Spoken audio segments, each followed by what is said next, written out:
Sho, first of all, welcome to our microphones this afternoon. It's great to have you with us. Thank you very much.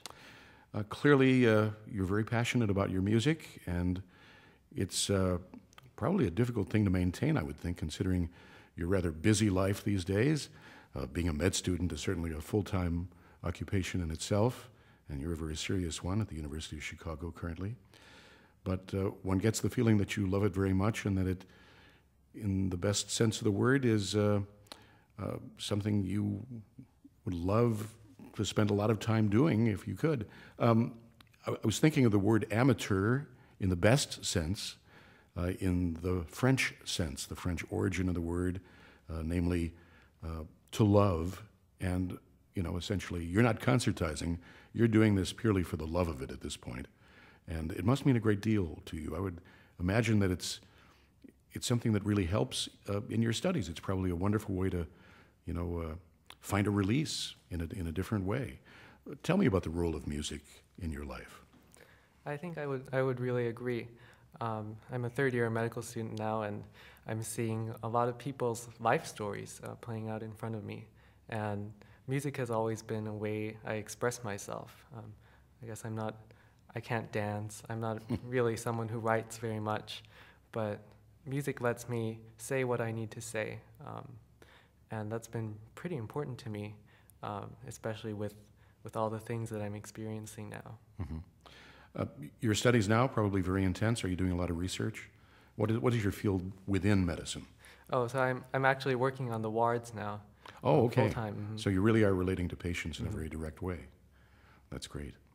Now, what sort of repertoire attracts you? Clearly, there is music of Beethoven, which is very emotional and has a huge range of emotions within it, that piece which you played for us. And all of those emotions were there in that movement. But is that what it's about for you, a way to really express as much as you can when you've got the time to do it? Well, I would say actually the composer closest to me, maybe as a person, is Bach. That Bach's music is beautiful. It has so many voices in it. It's complex, but it's not inaccessible.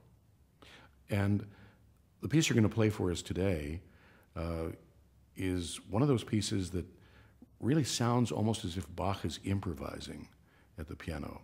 It's one of the toccatas. Do you approach it that way? Do you think about it in that way? You think of perhaps what Bach might have been imagining as he sat at the keyboard and conjured this up? Does that help you in terms of interpretation? It does, especially, I would say in the recitative, especially that might be what we're thinking of. Okay. But I would say also, I guess in the fugal parts, it's harder to imagine, but still there. Okay. Well, why don't we hear this wonderful toccata of Johann Sebastian Bach. This is the toccata in E minor, BWV 914. Our pianist is Sho Yano.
The Toccata in E minor, BWV 914 of Johann Sebastian Bach, played this afternoon live here at WFMT by Sho Yano, who, as I mentioned earlier, is currently a medical student at the University of Chicago, the Pritzker School of Medicine.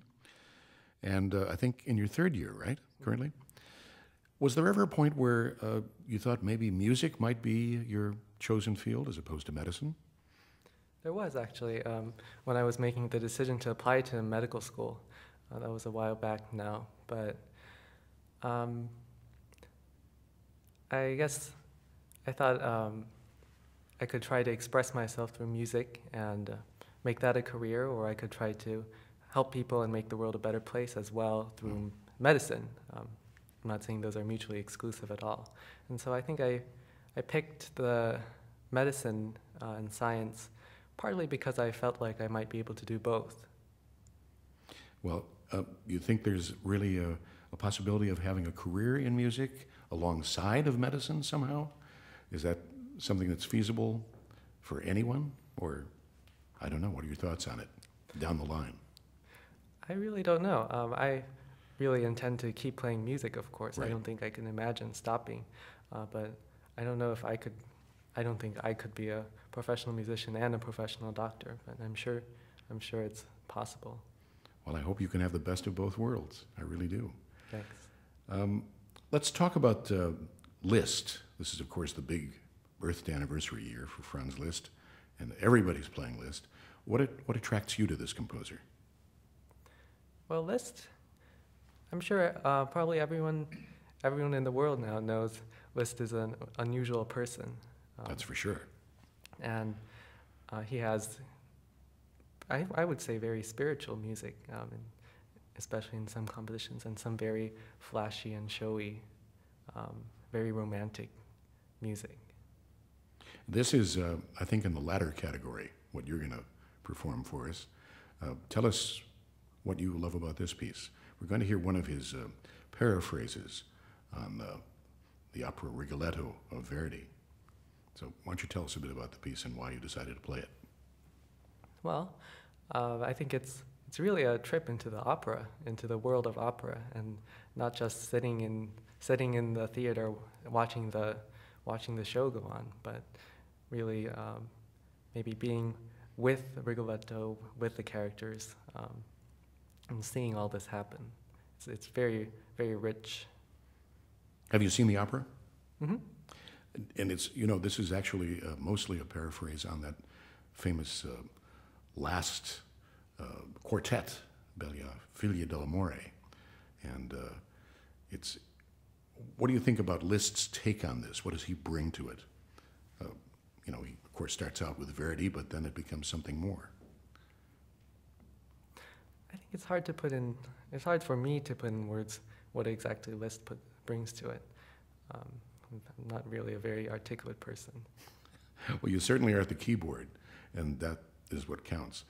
So let's listen to this piece by Liszt. This is the concert paraphrase by Liszt on Verdi's Rigoletto. It's based, as I mentioned, mostly on the music in the last act, the great quartet.